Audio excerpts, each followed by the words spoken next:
Hello and welcome to GS world by Sandeep. आज की इस क्लास में हम इंडियन कॉन्स्टिट्यूशन के सोर्सेस पढ़ने जा रहे हैं।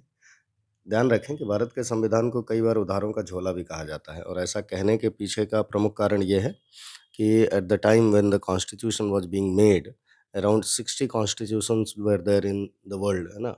और उन सभी 60 संविधानों का कॉन्स्टिट्यूशंस का हमारे कॉन्स्टिट्यूशन मेकर्स ने स्टडी किया और उनसे कुछ न कुछ चीज़ें जो है हमारे संविधान में शामिल की गई। तो कई बार आपसे सवाल पूछा जाता है कि ये चीज़ या ये कॉन्सेप्ट किस संविधान से लिया गया है। इस तरीके के डायरेक्ट क्वेश्चंस आते हैं, तो उनकी तैयारी के लिए ये क्लास इम्पॉर्टेंट होगी। इससे पहले कि क्लास शुरू किया जाए, एक चीज़ बताते चलें आपको कि भारत के कॉन्स्टिट्यूशन का जो लार्जेस्ट सोर्स है, वो है हमारा government of India act 1935। Government of India act 1935, जो कि ब्रिटिश पार्लियामेंट द्वारा पारित किया गया था या ब्रिटिश पार्लियामेंट द्वारा इनैक्ट किया गया था इंडिया के लिए। तो इस जानकारी को ध्यान में रखते हुए आगे बढ़ते हैं। कौन-कौन से देश हैं ऐसे और उन देशों से क्या-क्या चीज़ें हमारे संविधान में शामिल की गई हैं। तो सबसे पहला देश हम देखेंगे कि यूएसए। अब यूएसए का कॉन्स्टिट्यूशन जो है, आपको ध्यान रखना होगा कि 1789 में लागू हुआ था, है ना? Came to force in 1789। और यूएसए का कॉन्स्टिट्यूशन जो है, दुनिया का फर्स्ट रिटन कॉन्स्टिट्यूशन है। फर्स्ट रिटन कॉन्स्टिट्यूशन है यूएसए का। और ये भी ध्यान रखना है कि फर्स्ट रिटन कॉन्स्टिट्यूशन है, तो एक रिटन कॉन्स्टिट्यूशन के जितने भी फीचर्स होंगे ज़्यादातर यूएसए के ही कॉन्स्टिट्यूशन से लिए गए हैं दुनिया भर में। ये भी ध्यान रखना है कि it is also the first federation in the world. तो फेडरेशन जब हम कहते हैं तो दुनिया का पहला फेडरेशन है। और in some cases it is also known as the only true federation of the world. कई बार ये भी कहा जाता है कि दुनिया का एकमात्र ट्रू फेडरेशन जो है, वो यूएसए का कॉन्स्टिट्यूशन है। और किसी रिटन कॉन्स्टिट्यूशन की जो खासियतें हैं, वो सारी चीज़ें जो हैं, अच्छा, एक रिटन कॉन्स्टिट्यूशन में पहली बार ये दुनिया का पहला रिपब्लिक भी है। यूएसए दुनिया का पहला रिपब्लिक भी है। और पहला रिपब्लिक होने का मतलब ये हुआ कि द ऑफिस ऑफ प्रेसिडेंट या राष्ट्रपति का पद पहली बार ये भी यूएसए के ही कॉन्स्टिट्यूशन में आया। तो ये सारी चीज़ें दिमाग में रखते हुए आगे बढ़ते हैं कि यूएसए के कॉन्स्टिट्यूशन से हम लोगों ने क्या-क्या लिया है अपने संविधान में। तो पहली चीज़ तो ये कि भारत के संविधान में जो फंडामेंटल राइट्स हैं, ये भी यूएसए के संविधान से लिए गए हैं। और इनफैक्ट यूएसए के कॉन्स्टिट्यूशन में एक सेक्शन है जिसको हम बिल ऑफ राइट्स कहते हैं। इसी से इंस्पायर्ड हैं हमारे देश के फंडामेंटल राइट्स, तो ये ध्यान रखना है। दूसरी चीज़, यूएस के संविधान से ही जुडिशियल रिव्यू का कॉन्सेप्ट लिया गया है। जुडिशियल रिव्यू कहने का मतलब कि संसद या पार्लियामेंट अगर कोई कानून बनाती है, तो उन कानूनों की समीक्षा या रिव्यू जो है जुडिशरी के द्वारा किया जा सकता है, जिसको हम जुडिशियल रिव्यू कह रहे हैं।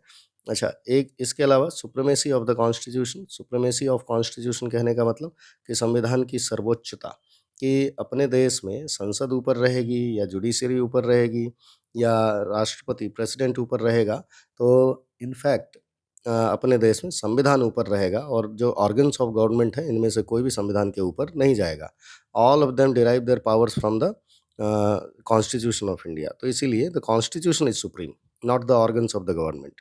ये ध्यान रखना है। उसके बाद इंडिपेंडेंस ऑफ जुडिशरी, ये भी यूएस के संविधान से लिया गया है। इंडिपेंडेंस ऑफ जुडिशरी, अपने हम देखते हैं कि जुडिशरी का अपॉइंटमेंट एंड रिमूवल रिमूवल तो राष्ट्रपति के द्वारा किया जाता है ना, प्रेसिडेंट करता है।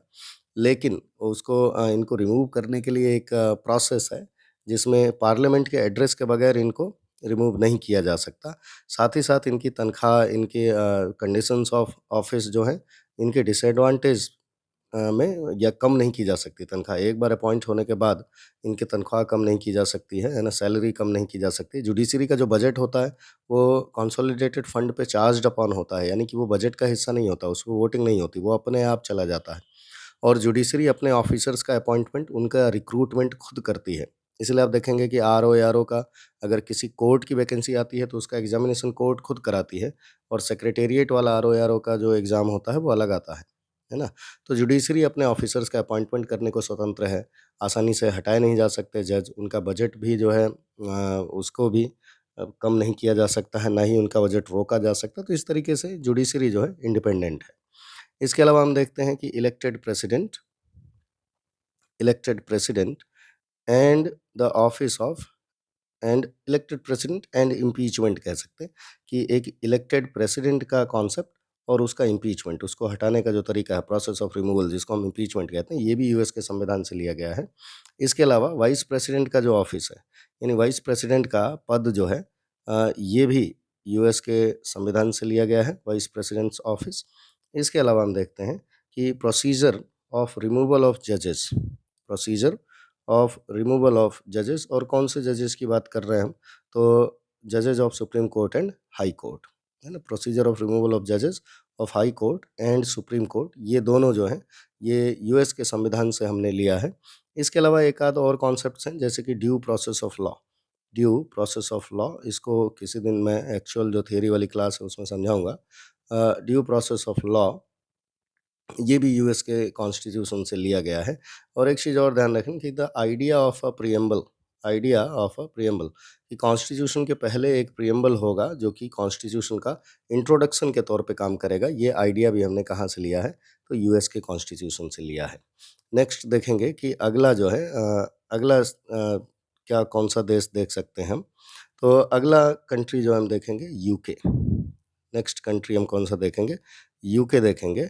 और यूके से क्या-क्या लिया गया, यूके यानी कि यूनाइटेड किंगडम। अब यूके का जो कॉन्स्टिट्यूशन है, ये एक अनरिटन कॉन्स्टिट्यूशन है। यूके का जो कॉन्स्टिट्यूशन है, एक अनरिटन कॉन्स्टिट्यूशन है, और एक अनरिटन कॉन्स्टिट्यूशन में ध्यान रखना है कि ऑर्गन्स ऑफ द गवर्नमेंट जो है, कॉन्स्टिट्यूशन ऊपर नहीं होता बल्कि पार्लियामेंट सुप्रीम होती है, तो ये चीज़ ध्यान रखना है कि यूके के कॉन्स्टिट्यूशन में it is the parliament that is supreme, not the constitution, ठीक है। अनरिटन कॉन्स्टिट्यूशन है और पार्लियामेंट सुप्रीम है इसमें, पार्लियामेंट सुप्रीम है, और पार्लियामेंट जो भी लॉ बनाती है वही क्या है, तो वही कॉन्स्टिट्यूशन है, ये ध्यान रखेंगे। अच्छा, यूके की जो पार्लियामेंट है ये oldest parliament of the world है, one of the oldest parliaments of the world, और इसको इसलिए मदर ऑफ ऑल पार्लियामेंट्स भी कहते हैं, मदर ऑफ ऑल पार्लियामेंट्स भी कहते हैं। अच्छा, हमारे देश में चूँकि रूल जो है, एडमिनिस्ट्रेशन जो है वो अंग्रेज़ों का ही चल रहा था, ईस्ट इंडिया कंपनी का चला, उसके बाद ब्रिटिश क्राउन का चला। तो ज़्यादातर प्रोसेसेस और ट्रेडिशंस जो हैं वो भी हमने ब्रिटेन से ही अडॉप्ट किए हैं। क्या-क्या चीज़ें हमने यूके से ली हैं? तो पहली चीज़ तो पार्लियामेंट्री फॉर्म ऑफ गवर्नमेंट, कि हमारी सरकार जो है वो पार्लियामेंट से बनती है, यानी कि the ministers of the government are also a member of parliament. तो इसको हम कहते हैं कि पार्लियामेंट्री फॉर्म ऑफ गवर्नमेंट, है ना? ये कहाँ से लिया हमने? यूके से लिया है। इसके अलावा सिंगल सिटीज़नशिप का कॉन्सेप्ट, सिंगल सिटीज़नशिप का कॉन्सेप्ट जो है ये भी यूके से है। और एक चीज़ और ध्यान रखेंगे कि it is also sometimes called कि दैट कनाडा, है ना? This has also been taken from Canada. Canada में भी ये चीज़ चलती है, सिंगल सिटीज़नशिप का कॉन्सेप्ट, तो कई बार यूके बताते हैं, कई बारी कनाडा भी अगर आंसर ऑप्शन में होता है तो सही होता है। इसके अलावा हम देखेंगे कि लॉ मेकिंग प्रोसीजर जो है, कि कैसे लॉ बनता है अपने पार्लियामेंट में, कैसे बिल्स पेश होते हैं, इंट्रोड्यूस किए जाते हैं, कैसे वोटिंग होती है, कैसे प्रेसिडेंट उस पे साइन करता है और फिर फाइनली वो एक लॉ में कन्वर्ट हो जाता है। तो ये प्रोसीजर भी हमने यूके से लिया है। इसके अलावा हमने यूके से रूल ऑफ लॉ लिया है, रूल ऑफ लॉ। और रूल ऑफ लॉ जो है इक्वालिटी बिफोर लॉ से ओरिजिनेट होता है, इक्वालिटी बिफोर लॉ, ये इंग्लिश ट्रेडिशन है कि सभी कानून की नज़रों में बराबर होंगे, है ना? विधि के समक्ष समता होगी, everybody is equal in the eyes of the law. ये कॉन्सेप्ट जो है हमने यूके से लिया है। इसके अलावा जो पार्लियामेंट्री ट्रेडिशंस हैं, पार्लियामेंट्री ट्रेडिशंस भी बहुत सारे जो हैं हमने यूके से लिए हैं। तो ये सारी चीज़ें जो है यूके से कनेक्ट कर सकते हैं कि ये सारी चीज़ें जो हमने यूके से ली हैं। नेक्स्ट कंट्री कौन-सा देखेंगे हम, तो नेक्स्ट कंट्री जो है हमारा है आयरलैंड। आयरलैंड से क्या-क्या लिया हम लोगों ने? तो आयरलैंड से डीपीएसपीज़ का कॉन्सेप्ट लिया है। डीपीएसपीज़ कहने का मतलब कि directive principles of state policy. इसके अलावा जो राष्ट्रपति का इलेक्टोरल कॉलेज होता है, यानी कि राष्ट्रपति का इलेक्शन जो है वो डायरेक्ट तो होता नहीं है। कुछ खास लोग राष्ट्रपति के चुनाव में हिस्सा लेते हैं, उसके इलेक्शन में हिस्सा लेते हैं। इसमें कौन-कौन लोग शामिल होते हैं? तो the members of parliament, in fact the elected members of parliament इसमें शामिल होते हैं, है ना? और elected members of legislative assemblies of states, और elected members of legislative assemblies of union territories which have legislative assembly, है ना? तो ये भी शामिल होते हैं। तो राष्ट्रपति का यानी कि प्रेसिडेंट का जो इलेक्टोरल कॉलेज होता है, ये आर्टिकल नंबर 54 में बताया गया है, ध्यान रखेंगे। ये भी हमने कहाँ से लिया है, तो आयरलैंड के कॉन्स्टिट्यूशन से सीखा है। इसके अलावा एक चीज़ और ध्यान रखेंगे कि 12 नॉमिनेटेड एमपीज़ पाए जाते हैं राज्यसभा में। इन एमपीज़ का कॉन्सेप्ट भी हमने कहाँ से लिया है तो आयरलैंड के संविधान से लिया है, आयरलैंड के कॉन्स्टिट्यूशन से लिया है। इसके अलावा और कौन-कौन सी चीज़ें हम देख सकते हैं कि यूके हो गया, आयरलैंड हो गया।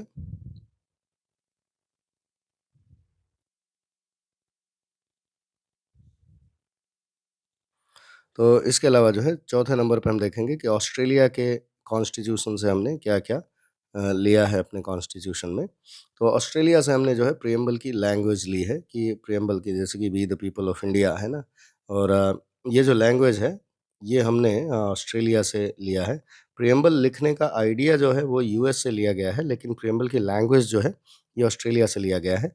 इसके अलावा कॉन्करेंट लिस्ट जो है आप देखेंगे कि शेड्यूल नंबर 7 में पाया जाता है, जिसको हम हिंदी में समवर्ती सूची कहते हैं।